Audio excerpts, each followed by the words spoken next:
Hi, I'm Olivia, Hi, I'm Maggie. and this is Girls Talk Film. We hope you know that by now. We're like 6 episodes in. Yeah, so. really. I mean, who knows? We might be getting some new people at episode 6, but kind of sucks for them because then they'll have to go back and watch all the old ones. You guys got to catch up, obviously. Exactly. So yeah, lots of lore going on here. yeah, totally. What's going on, Olivia? What is going on? Well, the printer ran out of ink. Yeah. The printer ran out of ink. You'll notice we're sporting our MacBooks today. Unfortunately, we do prefer paper, but today, we're stuck with computers. So sorry about that. I will say it is a little bit nice to not have like 50 pages around me and just have the one thing. But I do know that I feel like when I use my computer, like my eyes just kind of glaze over sometimes. That's exactly how I feel. So I feel like I'm gonna like miss a bunch of my notes. Maybe this will be like a really quick episode because I just like won't say anything. One thought I did have is I feel like it was last episode we talked about like Lady Gaga tickets and how they're like $1 billion. So expensive. So I don't know if you saw Leslie Odom Jr. is going back to Hamilton in like September. I did not see. Yeah, That's I think it's because it's been like wild. 10 years, which 10 years since it came out is crazy. I remember That being makes in me feel high school. so old. Yeah, I was a junior in high school when Hamilton came out. Maybe a sophomore.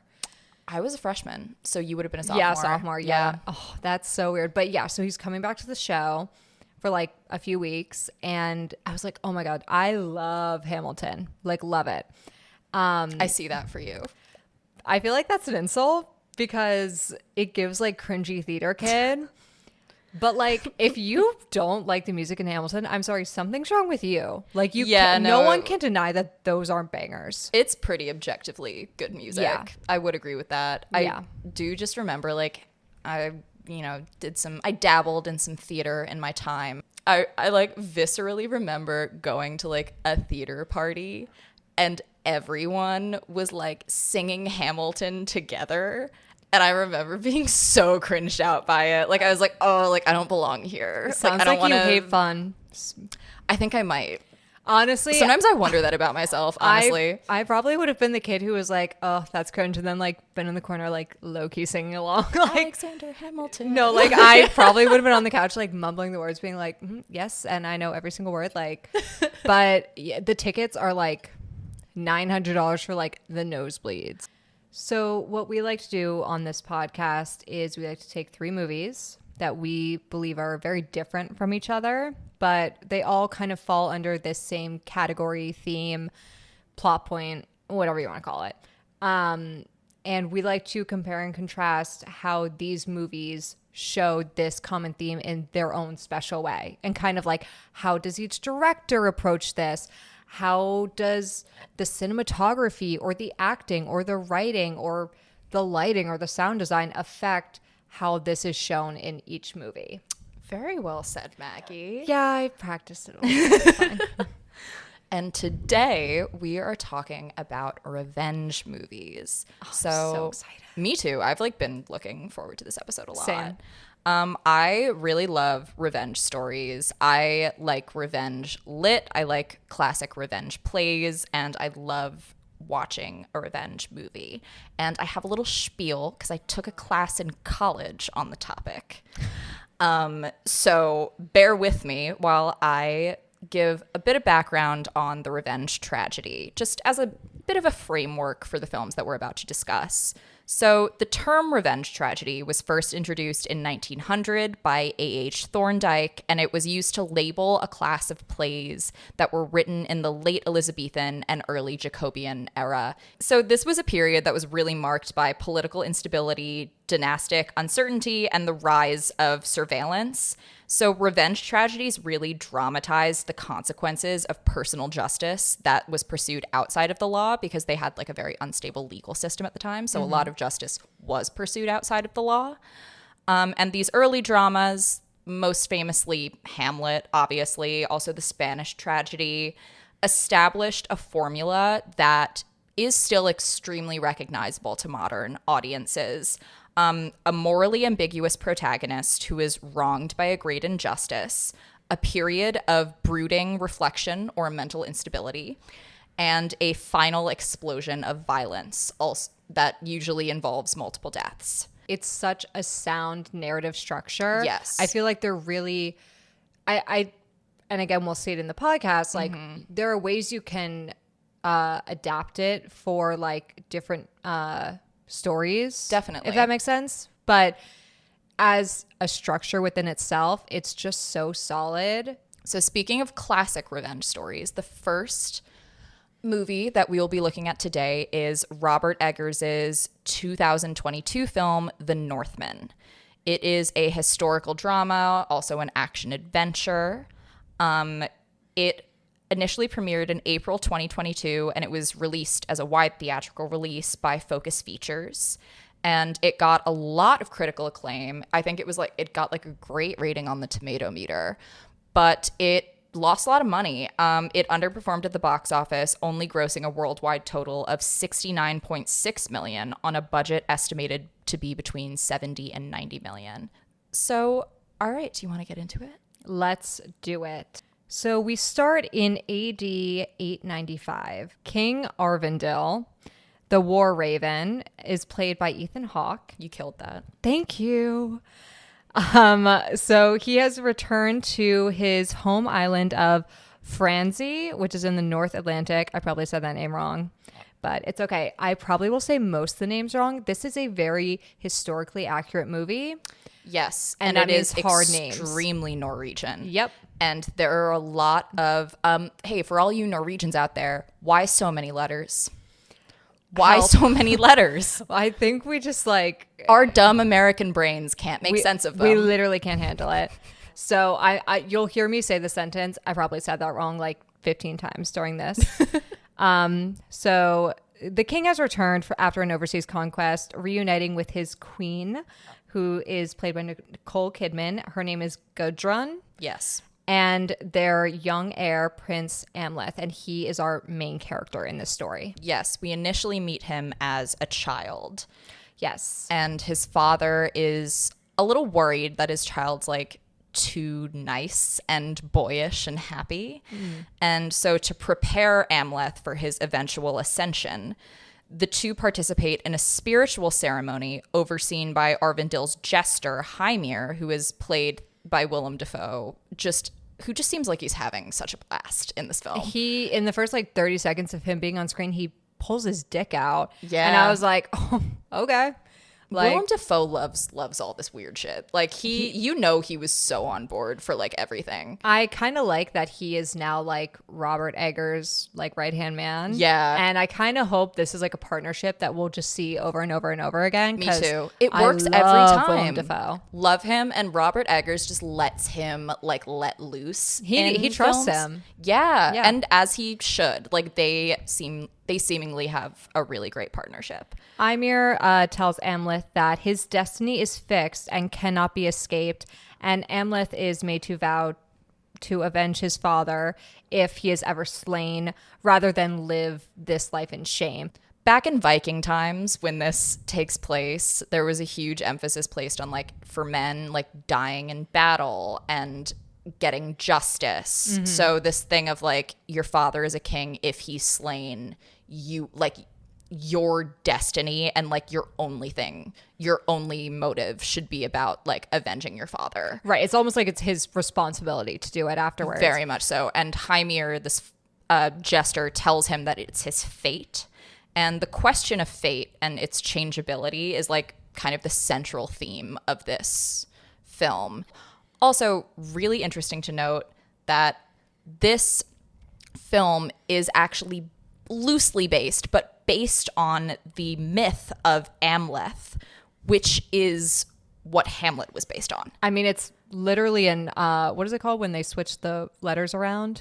Anagram. Yeah, it's an anagram for Hamlet. Yeah. Like literally just move the H. Yes. So this film is based on the myth that inspired Shakespeare to write Hamlet. So this is a truly ancient tale of revenge. When Amleth hears this news, he like totally takes it with heart. One, he loves his father. They have a very clear and close bond.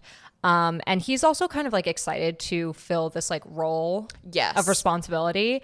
And I mean, it comes pretty quickly the next morning. Literally, don't they They Yeah, it's literally the next- walk right out of this like temple or whatever you want to call it. Like it's not even the next, it's that day. It is that day. So they walk out of this temple, and Amleth's bastard uncle Fjornir, who is played by Claes Bang, Yes. who I had never seen in anything before this. No, I but think he he's- looks a lot like Alan Rickman. He does look like Doesn't Alan he? Rickman. Yes.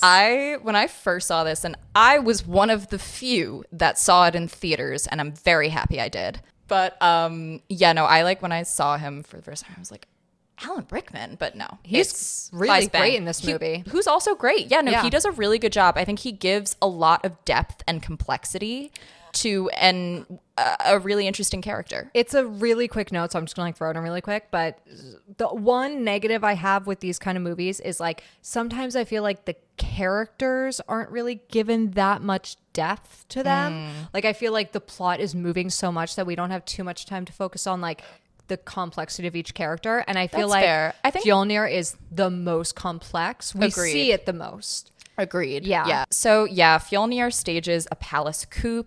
He beheads Arvindil, sacks the hill fort, and kidnaps the queen Gudrun. Amleth escapes very narrowly Fjolnir's assassins and ends up fleeing by boat, swearing vengeance. He's literally repeating like a mantra about killing Fjolnir, Yeah. like as he is rowing away. He says, it's so iconic. He goes, I will avenge you, father. I will save you, mother. I will kill you, Fjolnir. Yes. Oh, I forgot what it was. So fucking cool. It's so cool. And he's like this little kid and he's saying it with like every ounce of rage in his little body. Yeah, it's just such a like, I don't know. I hate using the word over and over, but it's such an epic movie. Like when he was Yeah. rowing away, you're like, here we go. Like it was just great. I mean, that is probably the best word to describe this film is epic. it's an epic. It's epic in every sense of the word. So we cut to several years later, and we now see adult Amleth, who is played by Alexander Skarsgård. And he is a berserker with a traveling band of Vikings. And I don't know if people know what a berserker is, Olivia. Let me explain in my own words, and you can correct me. Okay. So I believe that berserkers are like a type of Viking in this time of history that would literally just go to villages and like pillage and murder. And they were like, it was like Vikings on steroids. Yeah, you're right. That's Yeah. exactly what it is. It's insane. Yeah. But Amleth is, as an adult, kind of channeling all of the rage that he has bottled up into his profession, which is killing and burning and pillaging. Totally. I have to say, I do kind of wish we could have seen child Amleth's journey into adulthood. Yeah. But I understand for the reason of this story, we have to make that jump. It is just Yeah. one of those things where it's like, that's a great moment to see the character building. I would have liked to have seen how he lost his drive. Yeah, 'Cause like- that's kind of the whole thing he hasn't pursued his revenge. He's fallen into this berserker tribe. He attacks a village with his tribe of berserkers. It's like super fun. They do a little like dance before they attack the village. They do a little dance on like drop acid and Yeah. to like really get in the spirit of it. And it works because they go in and fuck shit up. It's so disturbing. It's violent. I mean, Mm-hmm. it's Robert Eggers, so like he's not afraid to just show you yeah. the brutality. But like, I was not prepared for like, Oh, to watch a bunch of children get hoarded into a building and then watch them set the building on fire. yeah. Yeah. That's the level of brutality we're dealing with here. I did love that he Robert Eggers is very committed to historical accuracy for those who don't know. So I was gonna say, is it fucked up that I didn't like that specific scene, but Yeah. like I like how he didn't shy away from He it. doesn't hold back. Like in this movie, you will see glowing trees, you will see people riding horses into the sky. Like I literally wrote in my notes, I was like, I feel like heavy metal rock is about to start playing. Like it felt like it feels like a death metal album. when they're like about to go into the village to like tear it up, there's one of the like village guards throws a spear at Amleth, and Amleth catches it, Catches it. spins it around, and throws it back and it was so badass. I literally wrote fucking savage, caught the spear and threw it back. That is cold. It was so cool. It was- You guys should watch this movie just to watch that. Like, it was so cool. I literally, I felt like when men watch the Super Bowl and they're like, whoa. Yes, that's exactly That how was it me. feels. When he threw that spear, that was me. 100%. So anyway, the raiders, they sack this village, and after they attack it, Amleth encounters a seeress in an abandoned temple. She is played by Bjork. Our queen. Our She's queen, back. we love Bjork. We have now covered both of Bjork's movies. I love we've covered her entire filmography. Yeah, we And haven't even touched like Kubrick. No. And I love both of these movies. No, Like, and she's really good in this. yeah, she's great. She tells Amleth to remember his oath of vengeance and tells him that his fate is intertwined with the fate of a maiden king. And Amleth is like, what's that? And we as audience members are like, what's that? We will find out. So Amleth learns that Fjolnir was overthrown by this Herald of Norway, and he lives in exile in Iceland. This is all like him now on his journey back to revenge. So Yes. he is just like trying to get as much information as possible. Yeah, him encountering the seeress was kind of like his call to action. Totally. Harold allows Fjolnir a batch of slaves every year to work on his farm. So Amleth decides to pose as a slave. Amleth sneaks on board this ship to Iceland, and on the ship he meets an enslaved Slavic woman named Olga, and she is played by Anya Taylor-Joy. Yes, and Olga is also kind of not a full seeress, but she has prophetic powers. Yeah, he calls her a witch, and she claims to be some sort of like sorceress. She's got some witchy kind of vibe with her. They're taken to the farm that Fjolnir owns. Amleth learns that his mother married Fjolnir and has bore him a son named Gunnar, and they are living this like kind of more quiet, peaceful life in Iceland. And Fjolnir's adult son, Thorir, Yeah. also lives with them. He's kind of this like posh little bully.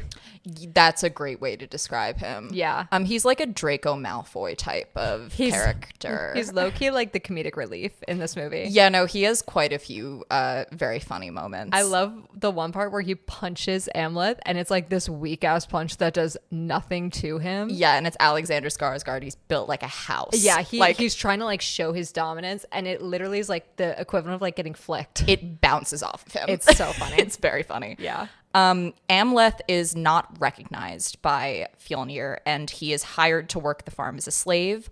Olga is also bought by Fjolnir because he finds her attractive. Amleth is soon selected to compete in a game of Naddlekeer, not sure if I'm saying that right, against another farm.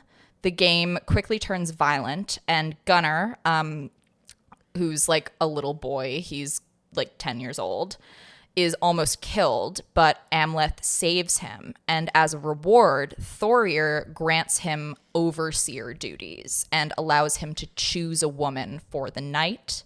He chooses Olga. They make love, and they promise to overcome Fjolnir together. Amleth admits who he is to her and tells Olga of his plan, his revenge plot, basically. Yeah. And like before this happens, they kind of have this like little, not, I wouldn't even call it a flirtation, but like Olga kind of makes it apparent that she's at least into him. Yes. And he is kind of curious about her too. They have this weird kind of dynamic. It almost seems like, which I did think was kind of cool and interesting, like they really seem to have this kind of like intellectual connection. Yes. Of like they both get each other in a way that like the other people around them don't. Yeah, they are intellectually on the same wavelength. Yes. Yeah, I totally get what you're saying. And like that's shown a lot, and they build a little bit of a friendship on the farm before it turns to romance. Totally. So Amleth not only reveals who he is, but he also reveals his like plan to take Fjolnir down, and he basically is like, I'm gonna make his life like a living nightmare. And this is where I was like, I'm sad, because shit hits the fan here, and it is so like weirdly fun to watch. Oh, it's so fun. It's like, just like you're like, here we go. This is like the part of revenge stories that I love, where you're like, oh my God, this, like, the plan is working out and everything's going the way. So in the following days, Amleth kills several of Fjolnir's men, and Olga mixes a hallucinogenic into their food, and it literally, like, makes them hallucinate, and, like, to the point where they're, like, stabbing themselves in the neck. He is, like, basically making it out to be this, like, there's, like, a curse on the farm. Yeah, like Amleth, the people that Amleth kills, he, like, arranges their bodies in really gruesome, horrible ways, almost to make their death seem supernatural. And then when Olga puts the hallucinogenic into their food, it, like, everyone on the farm starts feeling like they're going crazy, like they're cursed. Yeah, during one of the nights, like, Amleth is, like, howling, and it sets off all the dogs to, like, attack all the soldiers, and it is, like, literally everyone's like, there's a demon here. And they're kind of right. I mean, Amleth is going, like, fucking sicko mode right now. Yeah, and he has no boundaries to, like, the lengths that he will go. And I do love how Olga's so on board. Like, yeah. Oh yeah, Olga is like, okay, you want me to poison their food so they go crazy? No, Let's do she it. came up with the hallucinogenic idea. Yeah, it's crazy. So Amleth, in this one night where he's able to sneak into the house, reunites with his mother, who reveals that she was originally taken into slavery by Amleth's father, and that Amleth's conception was the result of an assault. Yes. And she also reveals to him that she wanted Amleth and Amleth's father murdered. Like, yes. she is the one who asked Fjolnir to do that. Where Amleth has gone his entire life believing that Fjolnir killed his father only to gain power, and that he kidnapped his mother kind of only to have a symbol of power.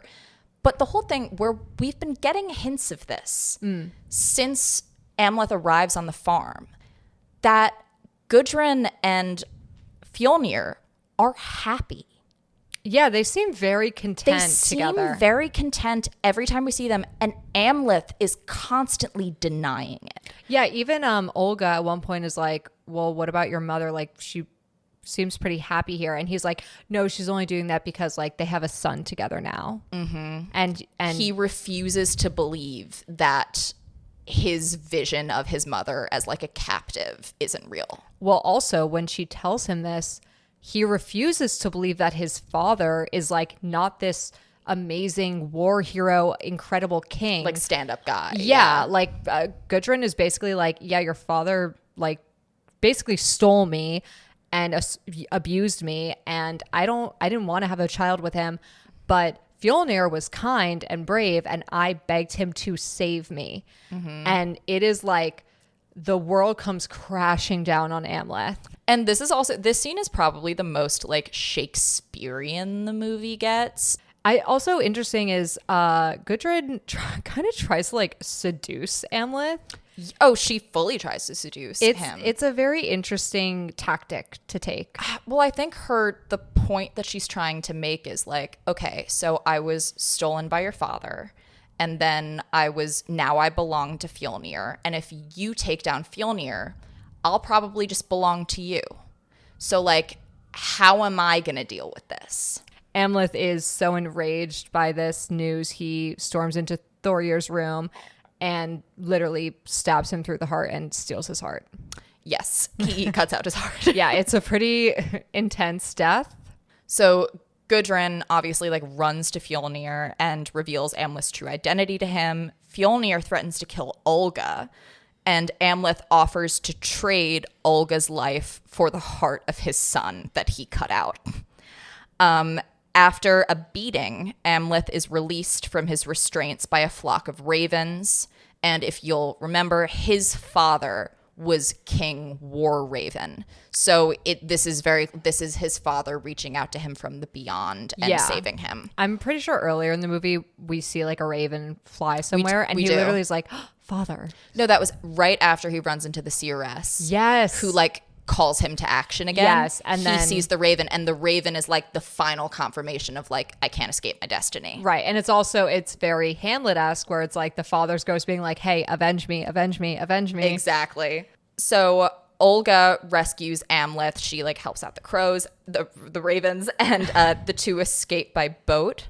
They also kind of decide that like Amleth is like, I'm past my revenge and I just want to be with you. But on board, Amleth has a vision where he sees that Olga is pregnant with twins, one of whom will become the Maiden King, who was prophesized by the seeress. And Olga is like, I wanted to wait until we were safe to tell you.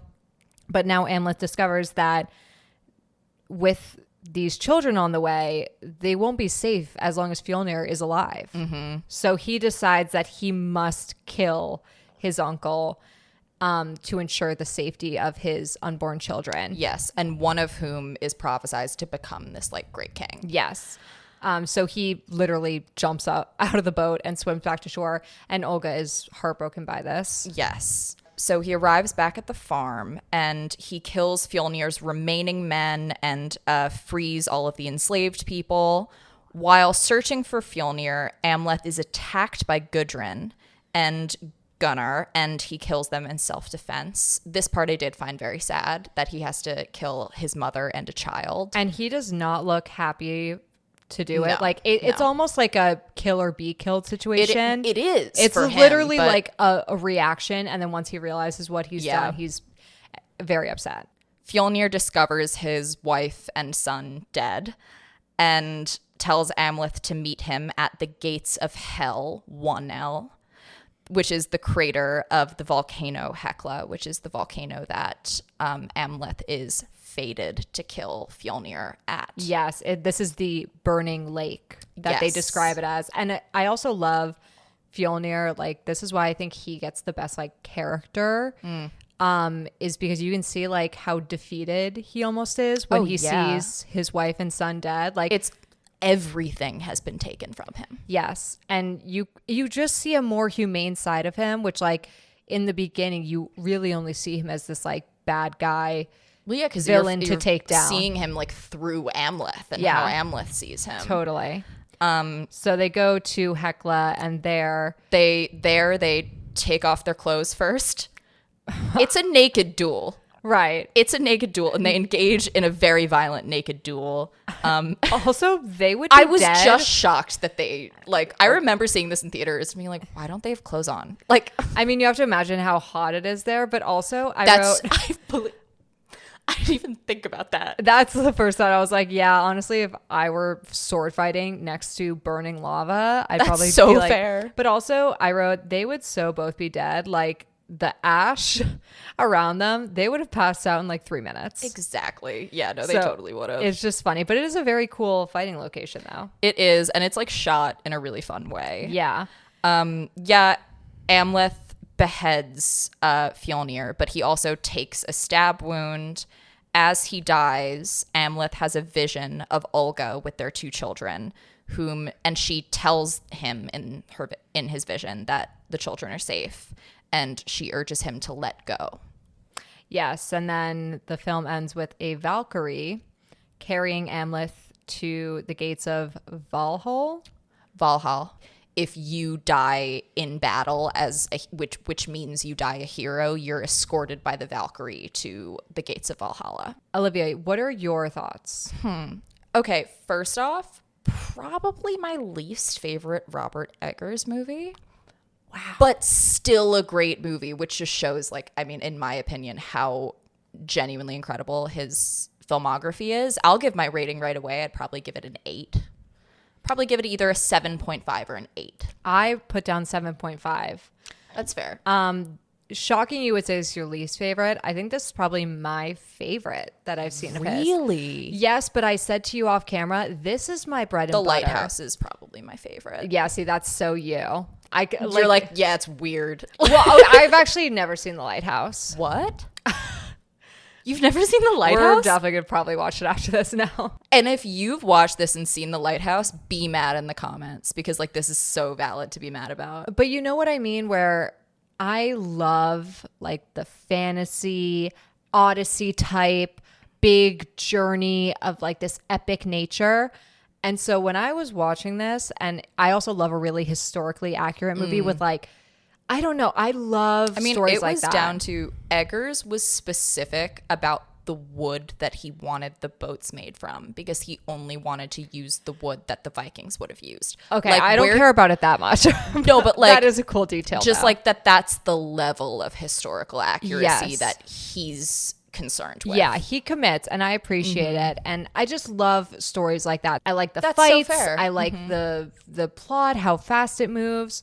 So I just thought it was great.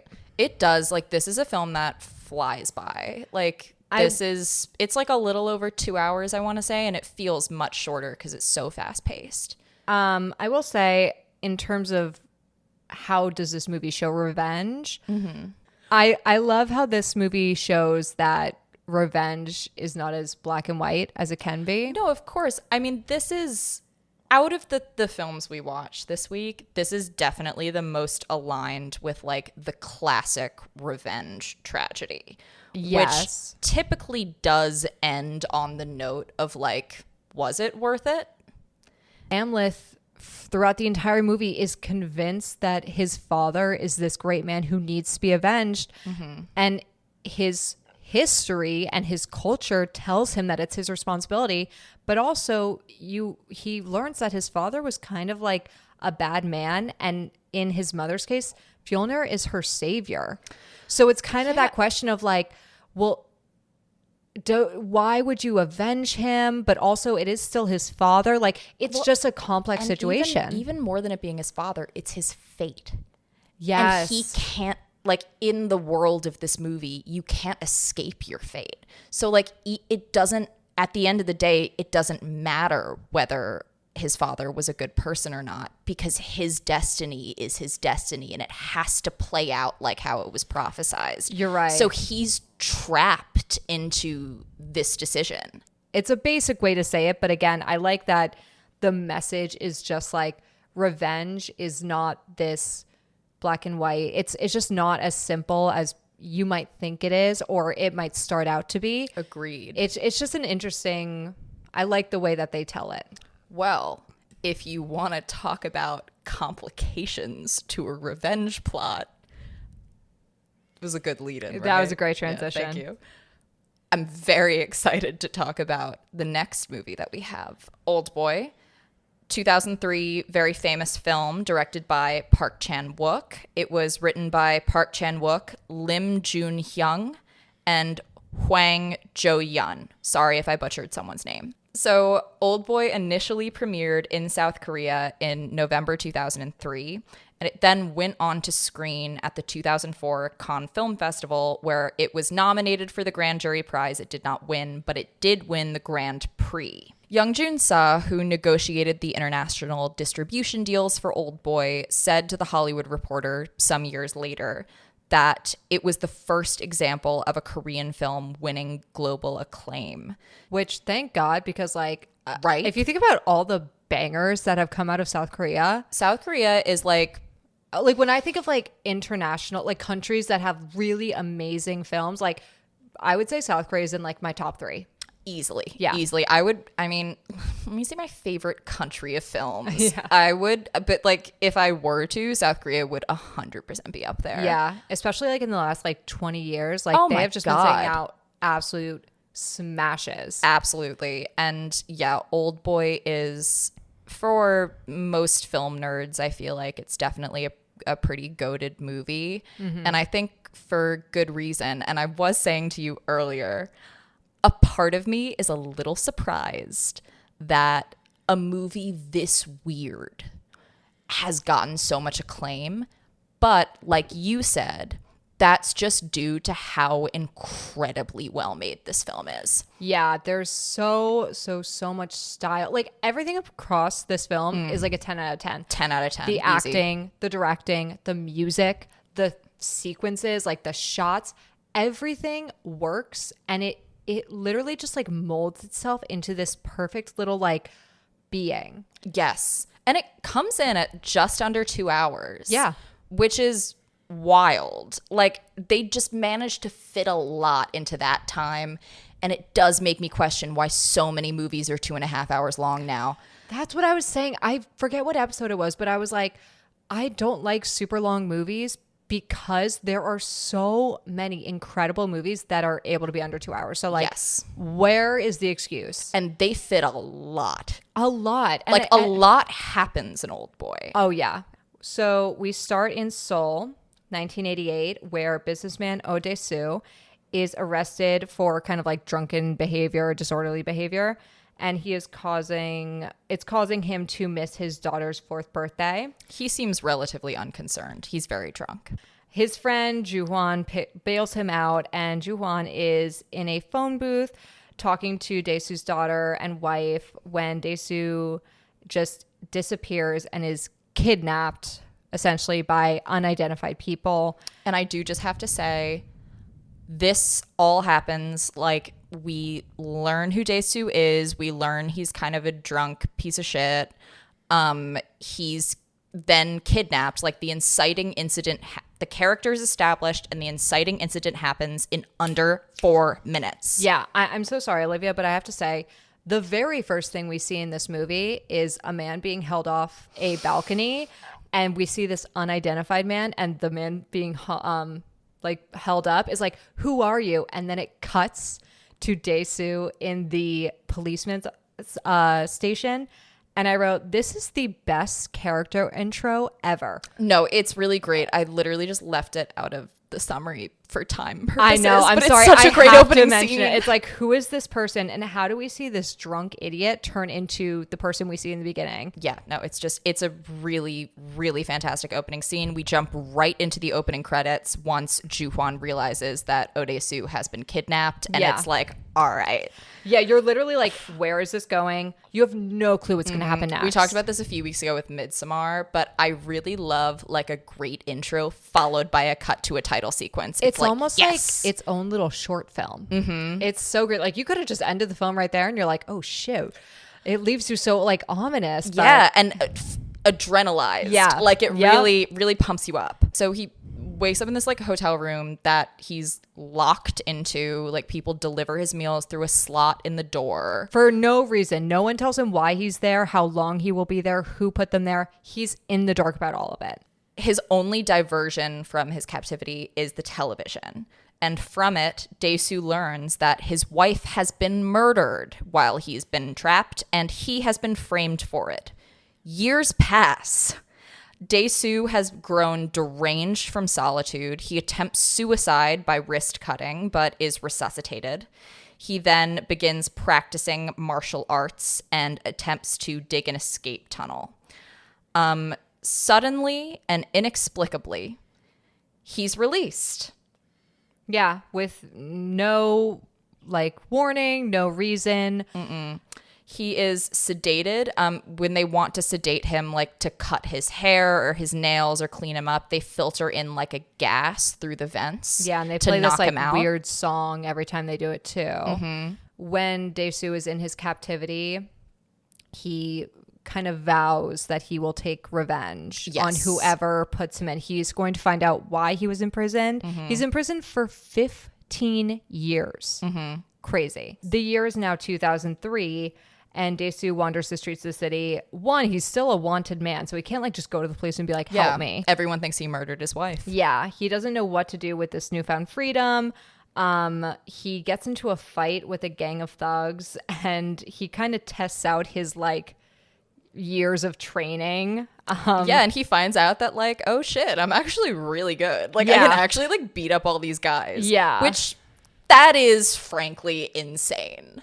He takes out like from fighting the wall. Like I don't think that like would how'd work you in real learn life. to dodge? I was thinking that too. Like the guys come at him and he is like He jumping has like around cat-like reflexes. Yeah, I would love to ask like people who study martial arts like if that's even possible. It's definitely not. Yeah. He stops outside of this sushi restaurant and Dae-soo is approached by a homeless man. He gives him cash and a cell phone. And when Dae-soo like goes to ask, the homeless man is like, don't even bother. I don't know anything. Like I was just told to give you this.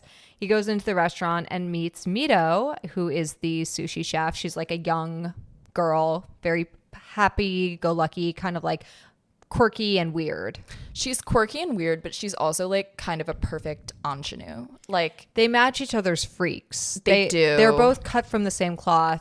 They're lonely, they're weird, and there's a familiarity between them. yeah, she even when she sees him asks if they've met before. And he's worried because he thinks it's because he's wanted. So he's like, he lies to her about something. He's like, oh, I was on the cooking channel. Yeah. As he's at this sushi restaurant, he gets a call on his new cell phone, and it's an unknown man who claims to be the person that has trapped him for 15 years, and he taunts him. And Dae-soo famously, it's a famous scene, orders and consumes, he says he wants to eat something alive. And he orders a live octopus and eats it and then faints. I didn't need to see that part, personally. The live octopus? Yeah, it's a little much for me. Dae-soo faints. He is taken in by Mito. She takes him to her apartment. And after waking up, he immediately tries to assault her and then regretfully attempts to leave. This scene, first of all, this is the scene where my mom walked in. She was like, what are you watching? And I was like, it would have been so hard to sell her on that movie before. Yeah. And then I was like, we just lost it. We lost the farm on that. I also found it weird. She forgives him and they reconcile and kind of share a bond over their like loneliness. Mito kind of explains that like she can sense his loneliness because she is also very lonely, which like, duh, if you are inviting this random man into your apartment and like forgiving him so quickly after like trying to like assault you. I will say, rather bad attempt. Like Well, I don't think he is like proud of himself. No, well, that's I was really close, and I typically with this kind of stuff, like her forgiving him in literally any other film, I would have been like, no way, like absolutely no way. Yeah. There is something about Choi Min-sik's performance here where there's something so pathetic about the attempt. Oh, it is pathetic. And then how he kind of crumples afterwards. And I think he says to her, he was like, I don't deserve to be alive. Like I should like be dead for what I just tried to do to you. Well, there's a very famous line that comes up around a lot in this movie, and it's, even though I'm no better than a beast, do I deserve to live? And this is like a perfect moment where he is no better than a beast. He gives into his bestial instincts. Yeah. He's a very complicated protagonist. You're very much supposed to root for him, but only because he has been beaten down and beaten down and beaten down. Like, right, he's not exactly a good man in any sense. And but the movie people never wants you to think he is. No, but the people who are doing this to him are like super villain levels of evil. So it's almost like you need to see him get his revenge. Yes. Dae-soo and Mito search for Dae-soo's daughter, but Dae-soo gives up pretty quickly after learning that she was adopted and now lives in Sweden, and she now goes by the name Ava. He decides to try and search for his captors, and he also finds out that Mito has this online pen pal who kind of hints that he is Dae-soo's captor and taunts him. And this kind of begins this like, is Mito part of it?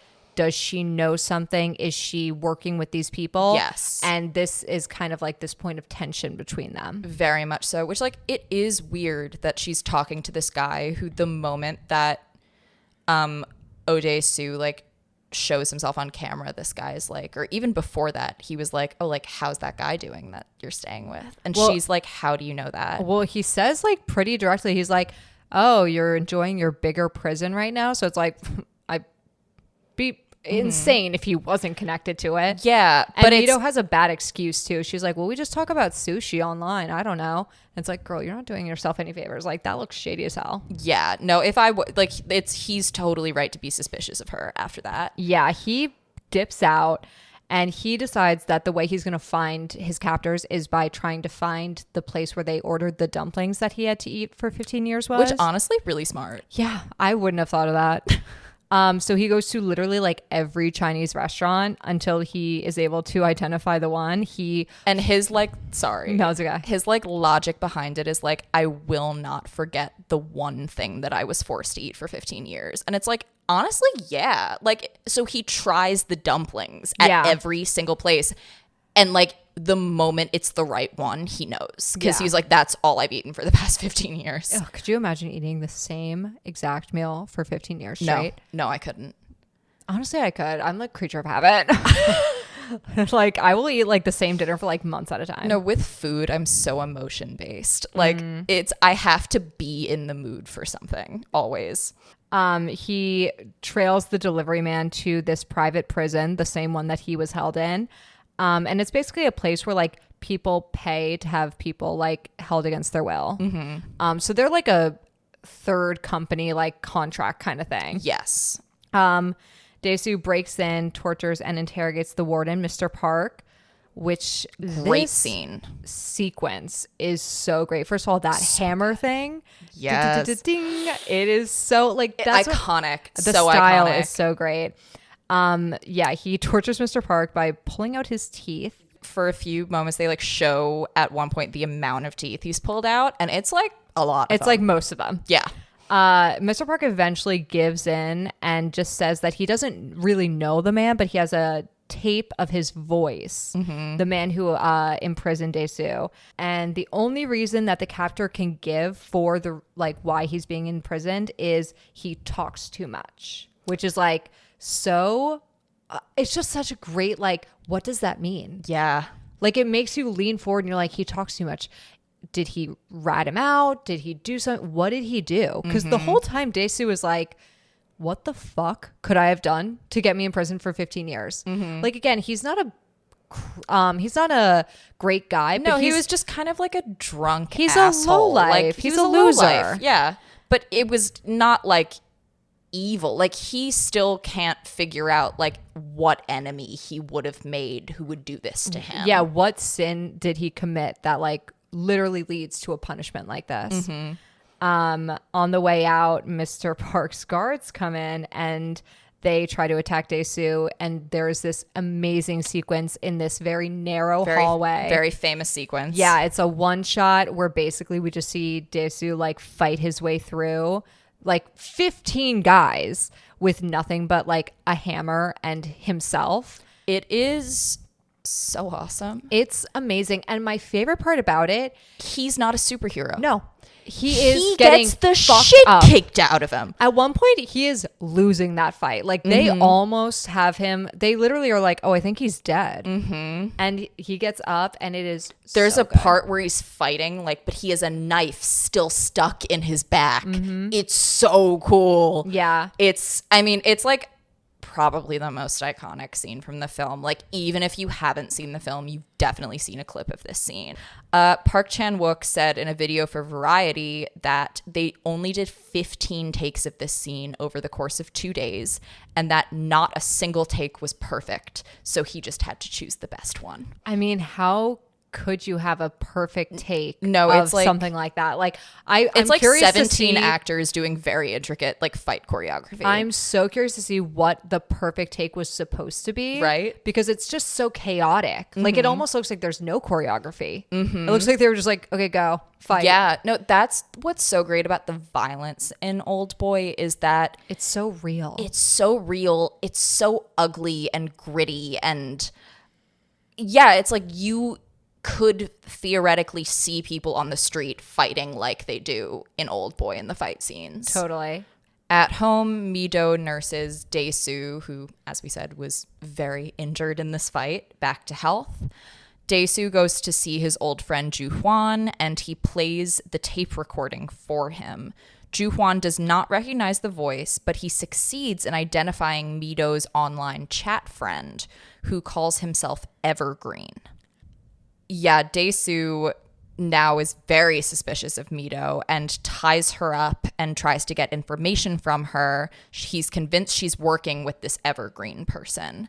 And suddenly, Ju-hwan calls and says he's tracked down Evergreen's user ID, and the owner's listed address is an apartment in the building directly across from Mito's apartment. So, of course, Dae-soo like rushes off to investigate this apartment building, and he is brought face to face with his captor, who is a man named Woo-jin. He is played by Yoo-ji Tae, and Woo-jin is with his bodyguard. Dae-soo tries to attack him, but he's incapacitated by the bodyguard. Woo-jin tells Dae-soo he can't kill him because if he does, he'll never learn why he was imprisoned. So it's a bit of a catch-22. Yeah, and he also reveals if he tries to torture him, Woo-jin will deactivate the pacemaker that he has placed in his own chest. And he has this like little clicker device Yeah, thing. like little remote control. Yeah. So you're right. Like he's kind of in between a rock and a hard place. Woo-jin offers to play a game with Dae-soo. He must find out why all of this happened to him in the next 5 days. And if he fails, Mito will die on July 5th. And if he succeeds, Woo-jin will kill himself by turning off his pacemaker. Yeah, he threatens Mito because he says that Dae-soo and Mito have like now fallen in love, which this is like the only thing, and there's reason for it later in the movie, so I understand why this is happening, but it's just one of those things where I'm like, if you're watching this for the first time, you're like, really? They're already in love? They've known each other for like 2 days. Yeah.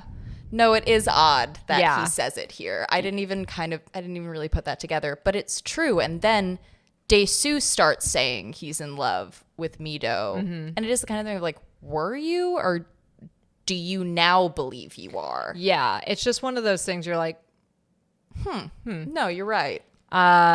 as he goes to leave, Woo-jin kind of like hints to Dae-soo. He's like, oh, you've kind of left Mito alone for a while. I think you left the door open.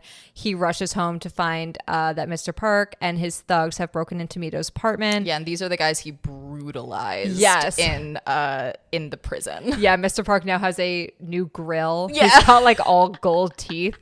Park prepares to torture Dae-soo, but he's stopped when Woo-jin's bodyguard shows up and offers like a fuck ton of money to them to just kind of like leave them alone. Park takes the money, and while leaving, Dae-soo threatens to cut off his hand because he groped Mito. Yes. And Mito and Dae-soo obviously don't feel like super safe in that apartment anymore, and they end up spending the night at a hotel and they have sex. This scene is very intense. Very And intense, very hard to watch. Really, did you find it hard to watch? Well, I've seen the movie before, so yes, but also like That's fair. I don't know. Also, just be warned.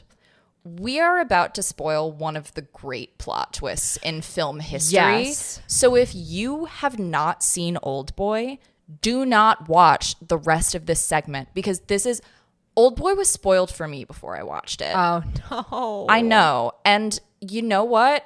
I would have loved it so much more. And I love this movie a lot. I would have loved it so much more if I didn't know the twist the first time I saw it. So, like, don't do this to yourself. It's not worth it. If you want to watch the movie, go and watch the movie and then come back. Yes. That's a perfect way to say it. So they have sex, and as they're sleeping, the same gas from Dae-soo's captivity pours into the room. We see the next day they wake up and find a gift box in their room, and it contains Mr. Park's hand. So they know that they have been like bugged, because they say that Dae-soo says that he wants to cut off Mr. Park's hand like in private, like no one really hears it. So they understand that they've been bugged. They find it in his shoe. They go to like the mall and they go to like a tech store. Dae-soo and Mito deduce that the code name Evergreen refers to their old high school. Dae-soo's old high school. Yes, Dae-soo's old high school. They look through old yearbooks and discover that Woo-jin was once a fellow student, but they didn't like know each other. Yeah, like Dae-soo and Woo-jin, in his mind, have never met before. So yes, but he discovers that, okay, so the guy that put me away, like, he was a high school kid. He was a kid who went to my high school. Right. And we're getting closer and closer, but like something that I love about this movie is like, again, you are just with Dae-soo. Like you are like, okay, but why? Like you guys went to high school together, but you didn't even know each other. So what leads to this? Because it's not like you're like, oh, I bullied him in high school. It's like, oh, I didn't even really know him. I guess we went to the same high school. So Dae-soo calls Ju-hwan, who confirms that Woo-jin did go to their high school.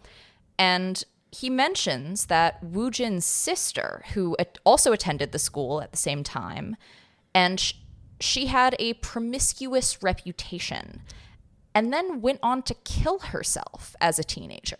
Unfortunately for Ju-hwan, Woo-jin is currently present at the electronics store where he works because he was like staking it out because they don't have bugs on them anymore. He literally has to be there to get intel on what's going on. So he overhears Ju-hwan make some very crude comments about his sister, and he beats him to death. What a terrible time to run your mouth, because like Ju-hwan is not holding back when talking about this girl. He's like, she was a slut. I wish I got some of that action. Like it like the worst kind of stuff. And then the camera just pans and you see Woo-jin sitting there and you're like, yikes, buddy. Like, yeah. Oof. Wrong time. The worst part is like Dae-soo is on the phone with Ju-hwan as he's being murdered. So he like hears him being murdered. And it's so sad because Ju-hwan is such a good friend. He is. Like he really just one of those good friends. Like he's the guy that originally bailed Dae-soo out of jail. Dae-soo talks to Mr. Park, who now wants revenge for his hand being cut off by Woo-jin. Park agrees to temporarily imprison Mito at the same facility that Dae-soo was imprisoned at to keep her safe. Yes, because her life has been threatened by Woo-jin. So this is like the solution of like, if you stay here, like no one can get to you. Right. And again, now Dae-soo believes that Mr. Park is kind of more on his side because he's lost his hand. Dae-soo talks to an old friend of Woo-jin's sister and recalls when speaking to this old friend that as a teen, he actually witnessed Woo-jin and his sister in an intimate moment that is not quite appropriate for brother and sister. Yeah, they go a little too far. At the school library. And Dae-soo told his friends what he saw, and Soo-ah, who is Woo-jin's sister, killed herself because of the humiliation. Yes. And we see in this flashback that like Dae-soo literally like tells, I think it's I think it is Ju-hwan. Yeah. He literally tells him like, and says like, don't tell anyone. Like it's just such a like, first of all, if I was locked away for every time I like said something that like if I spoke hearsay, you would never see me again. Like I would have been gone years ago, dude. Yeah. So like it's just so crazy because you're waiting to find out the moment, like what did he do that made, and then when you find out, it's like he saw an intimate moment, and of course like, and it's also like you see something like that, you're not gonna tell your buddy. No, I would tell everyone. I would be like, did you all see that? Like, what the fuck? Like, no, immediately I would tell everyone. I'd be like, buddy, sorry, but I would. Yeah, and also like, buddy, you're in the wrong. Why are you doing that with your sister? No, yeah, like I'm not wrong for telling people, but I mean, like, yeah, I guess he should have minded his business, but like, at the same time, still, like, you can mind your business, and then you see some shit like that. Well, it's like the equivalent of like in college when people would like hook up in very public places, and then like you'd be like, what? And then they would be like, that was a really private, intimate moment. It's like, go to your dorm. Stop. Go to your dorm. Why are you hooking up in like the library? Why are you hooking up in Seekers Union? This was Berg people now.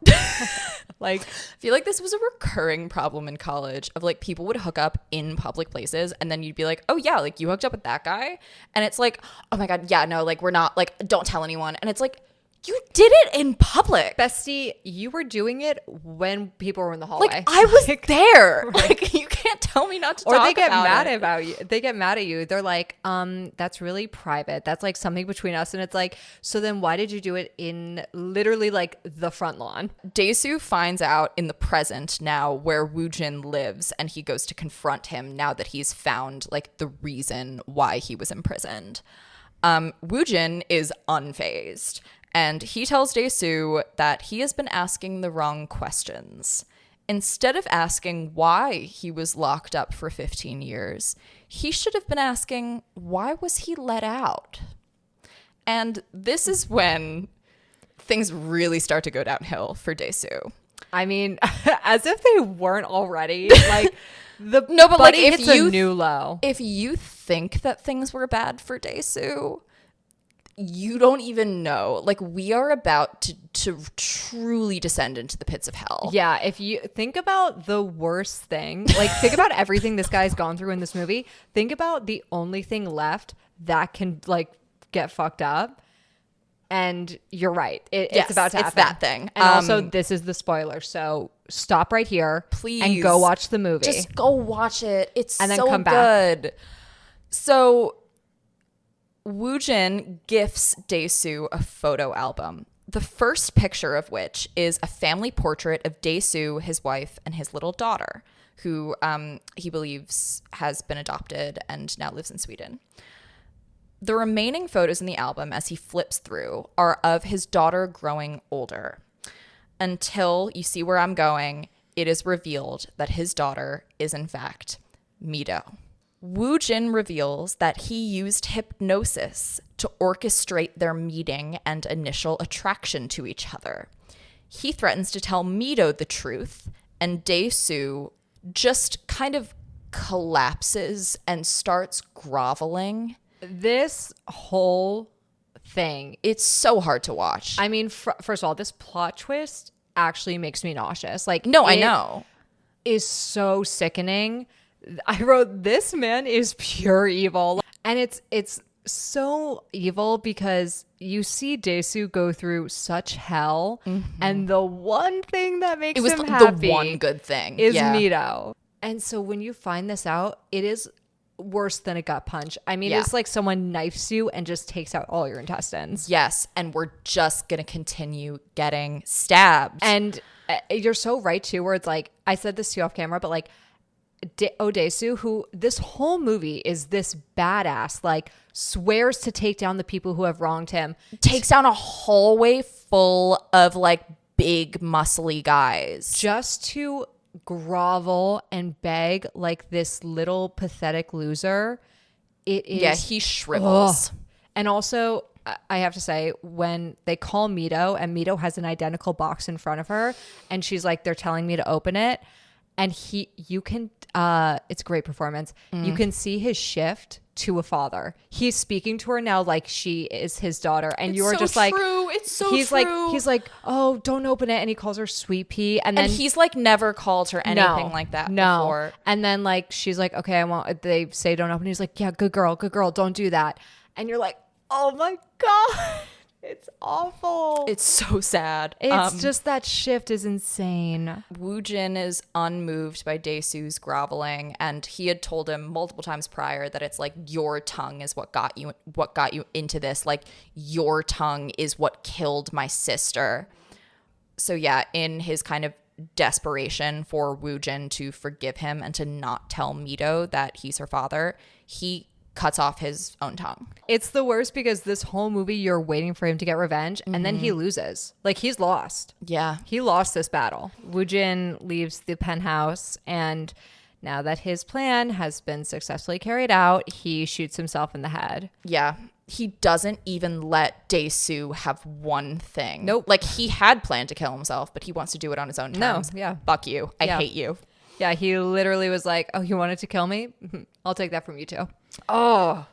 So time passes, and Dae-soo locates the hypnotist that put him under this hypnosis and was hired by Woo-jin. Yeah. And To make him, like, initially attracted to Mido. Exactly. And, yeah.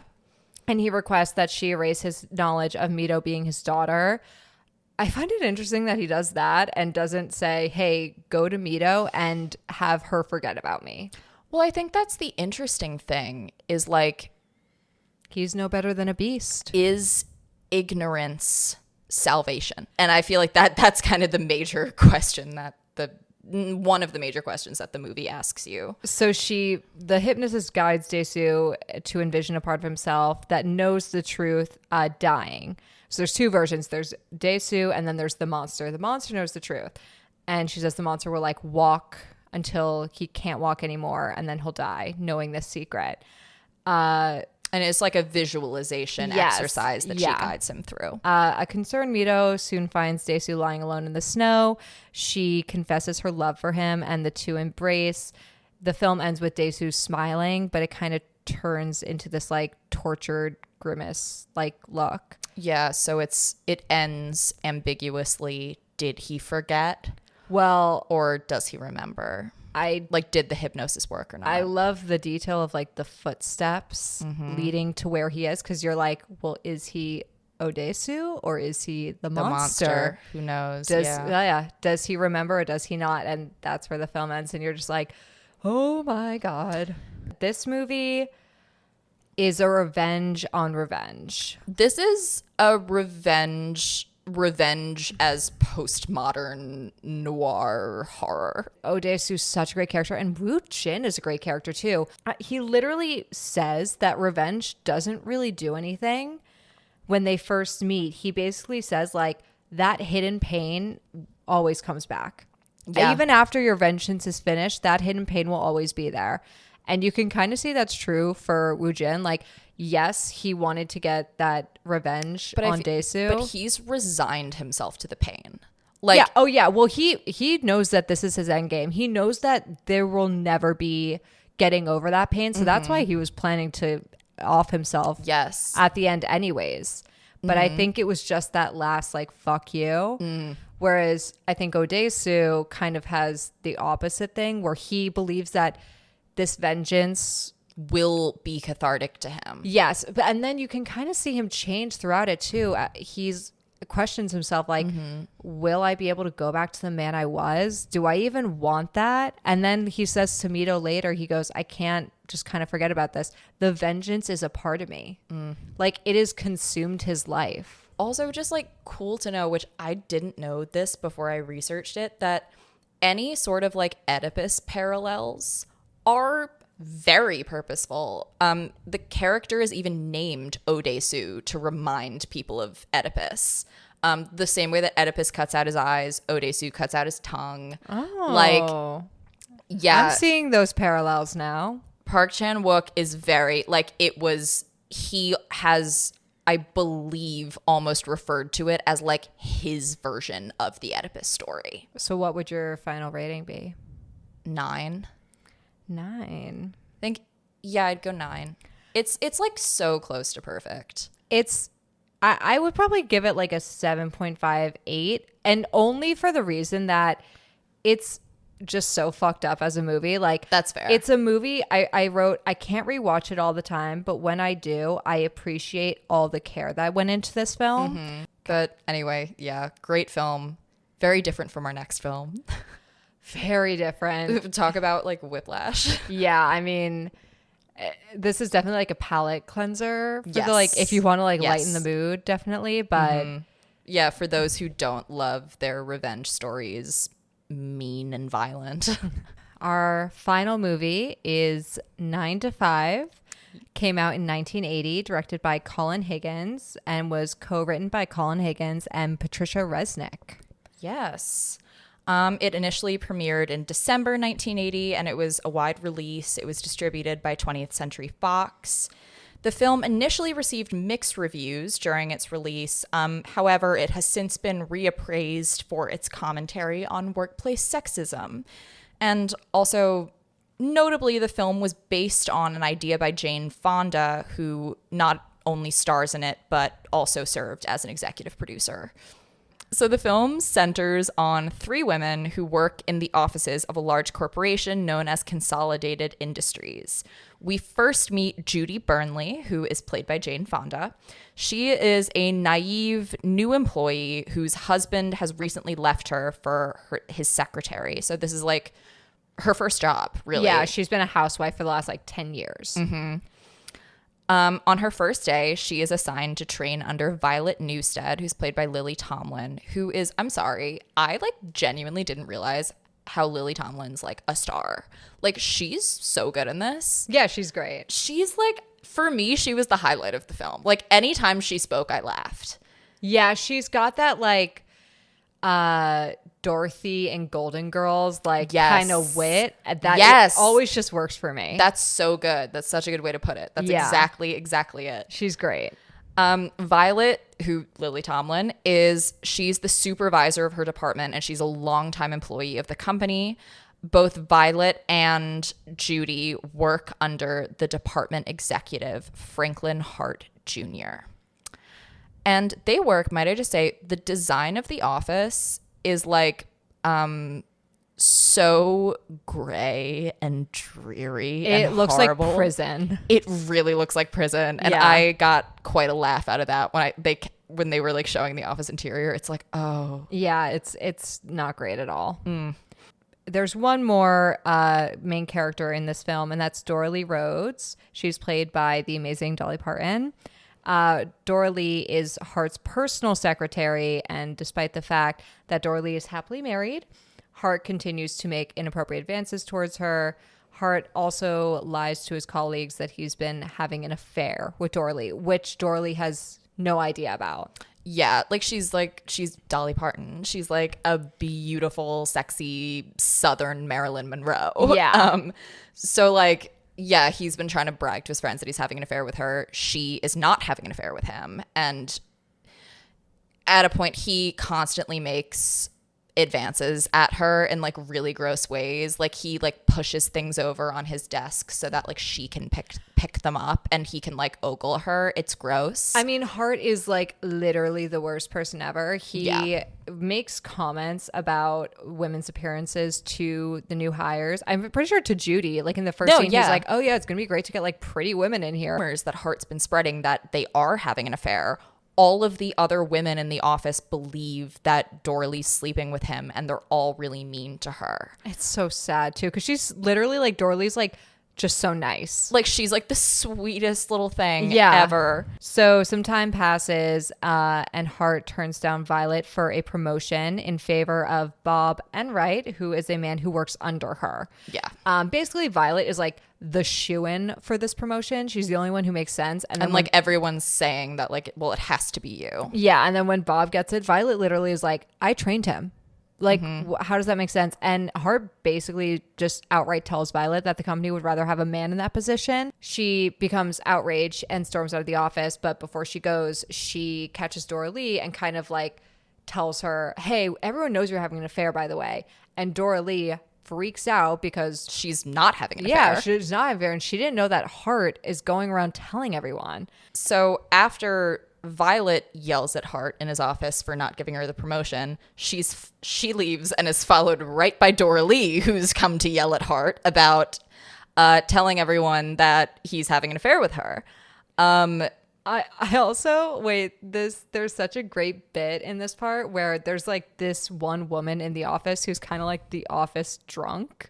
Yes. I don't remember what her name is, but you see her a lot. Yeah, but every time each woman leaves, because Judy very quickly joins them afterwards too, because some woman gets fired very unjustly and she thinks it's like bullshit. But as each woman leaves, the drunk is like, atta girl. And I was just like, that's the comedy.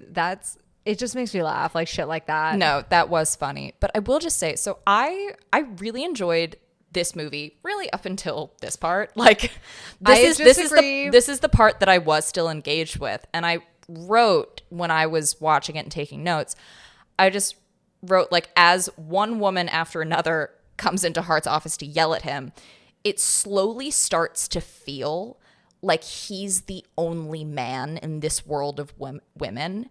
And he's losing his grip on power. like, I'm like, oh, like, this is interesting. It's getting kind of scary to be you right now. I thought it would be, like, I wanted this to be the beginning of all the women, because it's mostly women in the office, because it's a lot of, like, secretarial jobs. I thought this would be the beginning of all the women turning on him. Right, but it's only really these 3 women. Yeah. They go back to Dorley's house and they smoke a joint and they kind of fantasize about how they would get revenge on Hart. Judy. In extended fantasy scenes. Okay, Olivia is a fun hater. I thought this was great and hilarious and creative. They went on too long.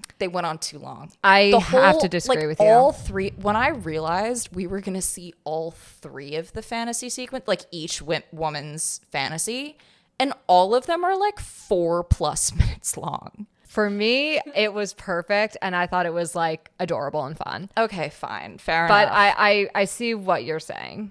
But in their fantasies, Judy would like to kind of hunt down Hart like a hunter would a deer. Dorley, in her southern kind of twang, she'd be a little cowgirl. Yeah, she wants to hog tie him and roast him over a fire. And Violet, in a very like Disney-like fashion, would poison his coffee. The next day, Violet kind of puts her plan into action and accidentally puts rat poison in Hart's coffee, mistaking it for a very nearly identical box of sweetener. But before Hart can actually drink the poison coffee, his desk chair malfunctions, which is like something we see before in the movie. And he spills the coffee all over his carpet and he blacks out because he hits his head on his desk. Violet realizes her mistake and thinks the poison coffee caused Hart to pass out, faint, get sick. Hart has been rushed to the hospital because Dorley found him unconscious. So they are just in the hospital waiting to see what happened. Violet and Judy meet Dorley at the hospital and they overhear a doctor pronounce another man, not Mr. Hart, is dead from poisoning. They panic thinking that the dead man is Hart. Violet steals the body of this rando to prevent the autopsy because she doesn't want to get caught. The 3 women escape with the body, but soon discover that it's not Hart. Hart is actually alive and well. He just literally gets up and leaves the hospital. Yeah, like he just hit his head. He's fine. And so they just kind of like drop it off at the hospital. I thought this scene was funny, but it goes on too long. It is a bit too long. I do remember I was watching the movie and I was like, I don't remember this whole thing. Does this go somewhere? And I'm just not really remembering. Because there's like a whole thing, like they like the car breaks down and then they have to pull over and then they get into an argument and then they realize the body isn't Hart. And it's like, oh my God, like when are we going to get back to the plot? It is a very long side part. I had expected a satire and I don't feel like this film is a satire. Not even a little bit. This film is a satire. It's really not. And I felt like it hinted at satire at the beginning, with like kind of the slightly exaggerated misery of the workplace and the like very overt sexism that the women face. I'm like, okay, like we're heading there. And then it transitions into farce. Gotcha. And I like farces. I like Neil Simon farces. I don't like Marx Brothers farces. And this definitely towed the line into Marx Brothers for me. Yeah, it sounds like just not like your type of comedy. So the next morning, Hart shocks the women when he walks into work, fine, totally like normal. The women go to the ladies' room and Dorley explains that Hart did not actually drink the coffee. They're relieved, but Hart's kind of like right-hand woman, Roz, overhears the conversation and tells him everything. So yeah, now Hart knows about the body stealing and everything because Roz told him. He summons Dorley to his office and offers her a choice. If she spends a night with him, he will not report her, Judy, and Violet for attempted murder. Which fucking shows what a scumbag he is, because instead of like being like, first thing, I need to call the police. First thing, am I even safe around my employees? He's like, oh, how can I use this to get her into bed with me? Literally. Like, I was genuinely not expecting like that to be the direction he goes in with the information, but it's just like, oh, okay, you're a pig. So Dorley obviously refuses his offer. She is happily married. When Hart will not hear her out, she hogties him and stuffs a scarf in his mouth to keep him quiet. She then informs the other women of the predicament she's in because she kind of hogties him and then panics like, oh my God, wait, like, what do I do now? Right. She's like, okay, well, what happens next? Yeah. And they agree to help her. The women bring Hart back to his house. They know his wife is away on an extended vacation.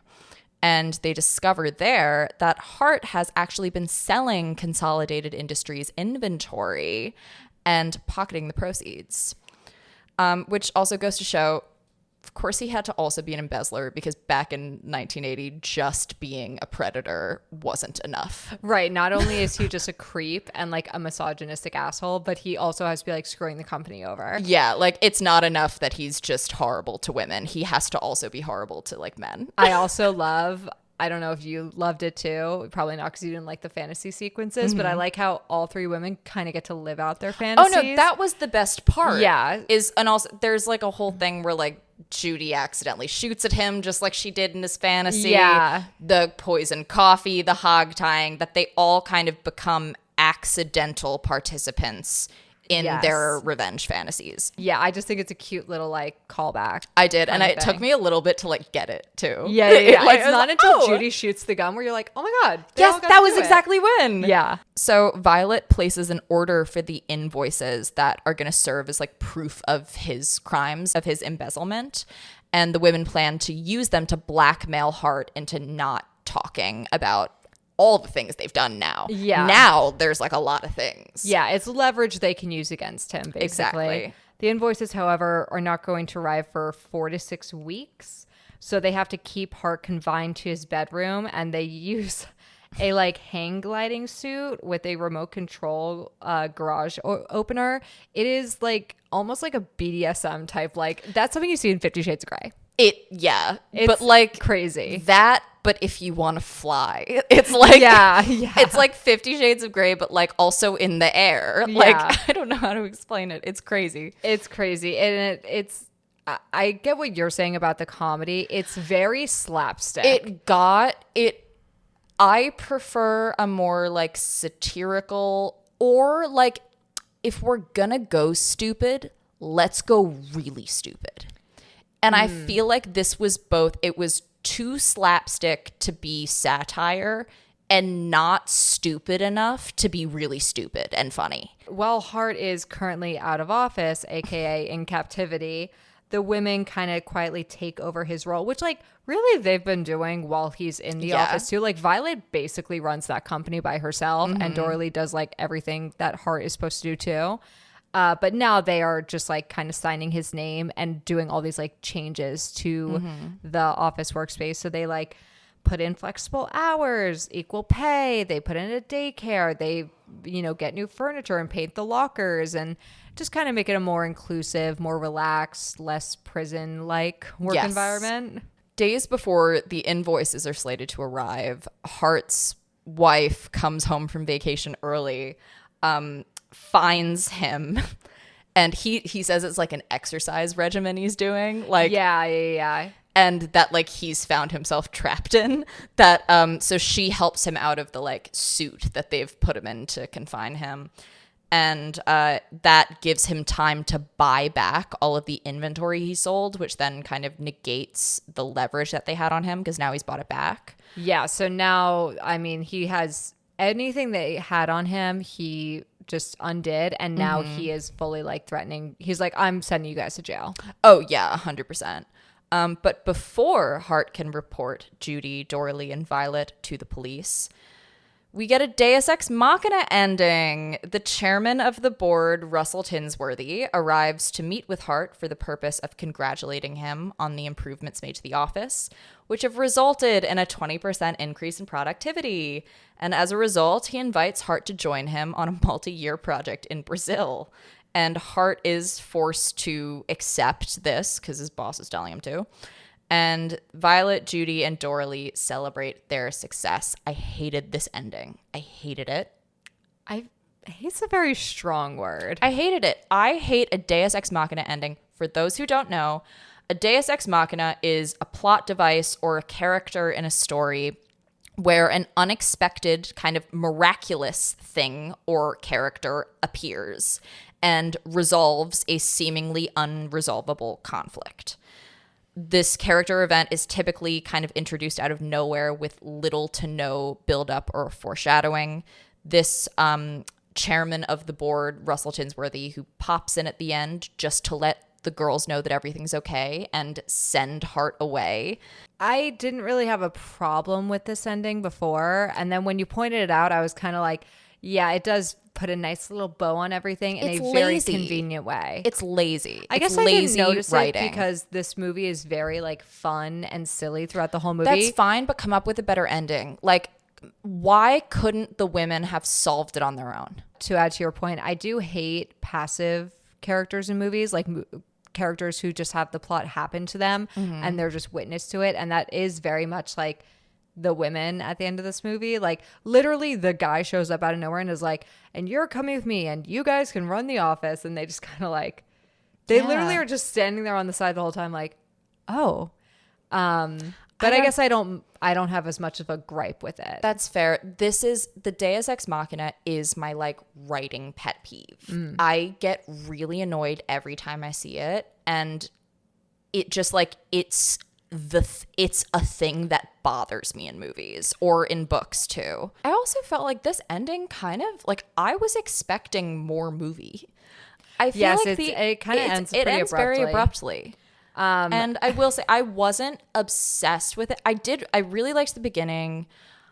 I was getting kind of more and more disillusioned with the film as it went on. And then having this ending really left a bad taste in my mouth. I mean, they have like a post-credit scene after where like They do. They tell us This was funny. Yeah, they say Violet's promoted to vice president, Judy gets remarried, Dora Lee leaves the company and becomes a country western singer, like hint hint, and Hart is abducted by Amazons in Brazil and is never heard from again. So kind of like I laughed at that. Yeah, I did laugh at that. That's a funny little like ending, but I understand your frustration with this movie. Yeah. I don't agree with it That's necessarily, fair. but like I can understand it completely. That's fair. Like it doesn't have to be frustrating to everyone. It just is frustrating to me. Yeah, totally. And again, like especially if you were expecting this movie as something else going into it, I've had that happen to me so many times, and it's so hard to shake. Yeah, After the movie, you're like, no, and I was especially expecting when this. it's like for the beginning of the movie, it was that thing, and then we just get so silly and so toothless. It's so toothless, and I really wanted something like this to have a little bit of teeth. Like, yeah, it's just not that. Like that's it's the hard fluffy. part. Yeah, that's fun. That's It's fair. fun. It's something you show. That's your more of a kids. personal preference thing. No, yeah, like totally. that's entirely a personal preference thing. Totally. And I have that with movies too. Like sometimes I'm like, I just wish the movie was more like this. Like sometimes I think I'm actually a little bit the opposite, where I'm like, sometimes a movie will be like a little too heavy for me. And I'm like, it doesn't have to be so bad, you guys. Like we can have a little bit of fluff. Yeah, but Like- I don't even mean like darkness. I just mean like sharper edges. Like Yeah. a little meaner. I would have liked it to have been a little meaner. It's just And not you that kind of just movie. don't. Like, No. yeah. I like, first of all, I'll say like, I think anything with Dolly Parton acting in it is just going to be like sunshine and rainbows. Like, Listen, she is wonderful in this film. She's so great. But like, she's not doing the like sharper edges, if you know what I mean. No. And also just like, I hate to be like, well, that's how it is. But like because I'm not defending it, but it really just is not that kind of movie. Like this is the kind of movie that's like silly and sweet and fun and like a kind of like you're smiling and doing a little doo-wop kind of like while you're watching it. I guess I'm just like, if we're gonna do like a workplace commentary on sexism, I'd like it to have some teeth. That's me. I will say That's though, just me though. this movie did kind of start this huge movement in the True. 80s and 90s that was all about women in the workplace and like a very postmodern, like you see this with like Working Girl, you see it in Better more movie. subtly, that it's a great movie, but you see it in like so many examples. You see it a little bit more subtly in movies like The Fly.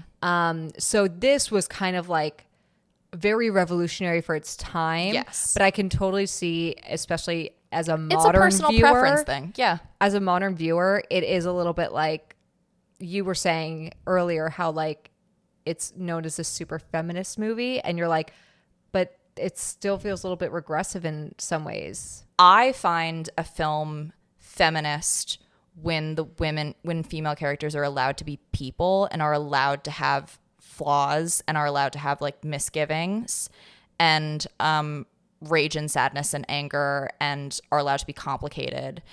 And this just felt like, I almost feel like I haven't seen a movie where the female characters are less complicated. Like, Yeah, I hate to say because I think the dynamic between the three women is really endearing. It's I think adorable. Yeah. It's so cute. But it's not like none of them are people. I wouldn't say none of them are people. I would just say would. like, it's just not that like Hart isn't really a person either. He's just this like one-dimensional scumbag. No, that's fair. But I'm just saying, my thing is, if we're going to call it feminist, Yeah. if we're going to call it feminist, in my opinion, but this is also, it's a personal thing. Yeah, I don't know. I guess I was just expecting something different. And then also really, and this again, it really is just a personal peeve of mine. If there is like a shoehorned Deus Ex Machina ending, I get annoyed and I'm not going to like the film. Yeah. I get that. I just totally understand it's that just part. for me. And then especially coming off of something like Oldboy, which has one of the most like complicated and poignant endings I've ever seen. It's an ending that really just like moves you. It's so moving. Yeah. And can show like the power of a well-written story when the story happens from beginning to end. This just felt like they didn't know what to do. So final rating for 9.5? I'd go like 5.5 because I was incredibly charmed throughout by Lily Tomlin and Dolly Parton and even Jane Fonda, but like I felt like she wasn't given the funny bits. The women themselves were very charming to me, and like their dynamic is like extremely cute. Yeah. So like it would probably be a little lower, but I'll give it a 5.5 because like I was charmed. Okay. I think I'm probably gonna give it like a 6 out of 10. Yeah. I like it. I think it's fun. In terms of like how this ties in with revenge, I would say this is like the least revenge movie. Yes. It definitely starts out that way, and I like the parts where they're kind of focused on the revenge, but then it almost becomes like a covering up for the revenge kind of thing. Yeah, I mean, they literally like they do carry out their revenge, but like almost unwillingly and accidentally, And then like which I did think was kind of funny. yeah, it kind of like makes me laugh because it's like they unwillingly get revenge on Hart, who then wants to get revenge on them for getting revenge on him, and then they try to get revenge on that. Like it kind of like they try to get the leverage. So it's This there, was- but it's not as there as the Northman or Oldboy, which literally drives the plot. Definitely. This is, out of all the films we watched, this one is definitely the least concerned with the revenge aspect of the plot And it definitely doesn't follow that typical revenge narrative. at all. No. But I will say I'm happy that we watched it in the context of being a revenge film. Right. I mean, this is what the podcast is all about, is watching these types of movies and seeing like how do they compare and contrast. Exactly. And yes, this is definitely the least traditional revenge film. And I did and I will say, like, I did find it quite funny that after watching The Northman and Oldboy, because I did watch this after I watched those two, seeing how it's like, oh my God, it's like accidental revenge. Like it's so not anything like those stories. Not at all. But yeah, no, I did listen. If you like fun things, you probably will like this one. I just hate fun. It's who I am. Sorry. That was me when we watched Zoolander. Yeah. Yeah. I was like, I guess I'm just a fun sucker. Like, I don't get it. But I guess that's me though, is like, if we're gonna go stupid, let's go all the way stupid, and then I'll find it funny again. Oh, see, I think that's where we're just different, because if I think Zoolander is too stupid for me. There you go. Like the jokes in Zoolander, I'm like, okay. Like some of them I get like that. Where So I'm like, you're like busting more. I got laughing. I'm like, oh my god, balls agency.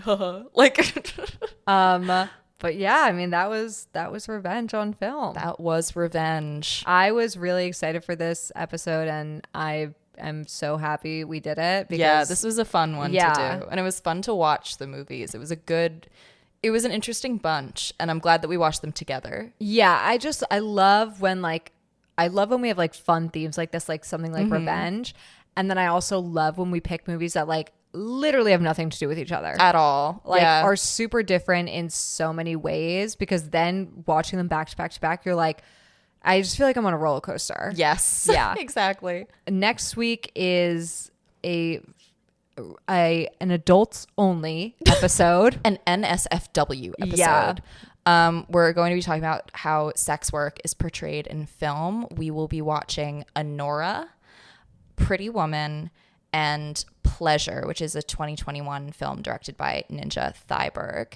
I'm very excited for next week's episode. We have an interesting lineup. Interesting lineup. I feel like all three movies, from the surface, look basically the same, but Very once different. you watch them, they are very, very different. Yes. And I can't wait to very talk much about it. in dialogue with each other, Yes. will be a lot of fun. I'm so excited. You and Yes. I think are on the exact same wavelength. So Oh yeah. No, we will be for that one.